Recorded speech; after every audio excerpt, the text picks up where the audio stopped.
A group of Amazon workers walked off the job in New York City yesterday, demanding their workplace be shut down and cleaned. Some employees at Whole Foods, which is owned by Amazon, are asking their coworkers to walk out or call in sick today. A countless number of workers like these are designated as essential. They show up every day despite their coronavirus risks to make sure we all have food and medicine. Adriana Diaz talked with some of them. Good morning. That's right. States like Minnesota, Michigan, and Vermont have reclassified grocery store employees as essential emergency workers, giving them benefits similar to healthcare workers and first responders. And some say they feel like first responders. With grocery stores and pharmacies among the only businesses open in many states, their employees who come in daily contact with the public now find themselves unexpectedly on the front lines. I'll get the alcohol. In the back of Maryville Pharmacy, outside St. Louis, brother and sister pharmacists, Catherine and Harry Zollers, are making their own hand sanitizer. How does it feel different now than it did just a few days ago? There's like a tension in the air with everyone. And especially in the last week, it's just been slammed based on the panic. While the Zollers serve the public at work, they worry about exposing their loved ones at home. Our grandmother's of advanced age. We try our best with precautions when we visit her, gloves, mask, try to keep 6 feet away, which is very sad because she loves to give hugs and kisses, but there's really nothing we can do. Certainly it's stressful, but we got a community to serve. What helps you through this? Hearing thank you from the public.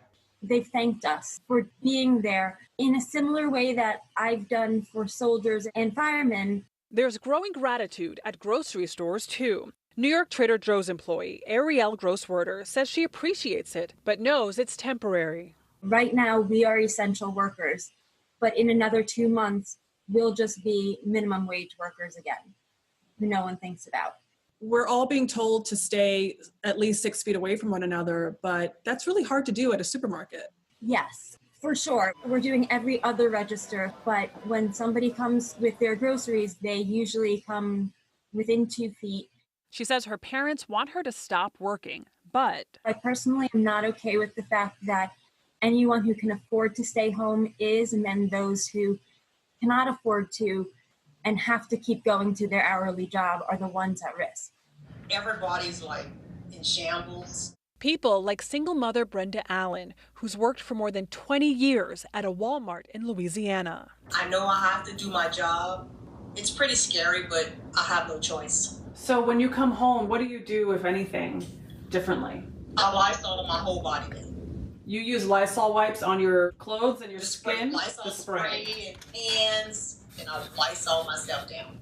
Walmart has ramped up hiring and announced employee bonuses, and Trader Joe's has offered additional paid sick time, among other benefits. Like so many essential employees, the Zollers are determined to keep the virus out so their doors can stay open. We took an oath as a pharmacist to help any patient we possibly can.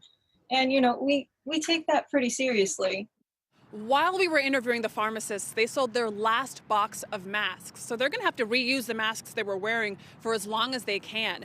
We also spoke to a grocery store worker who said it feels like he's in the infantry right now. He didn't want to go on camera, but he says working at a grocery store these days feels like working for the National Guard or for FEMA. That was Adriana Diaz reporting.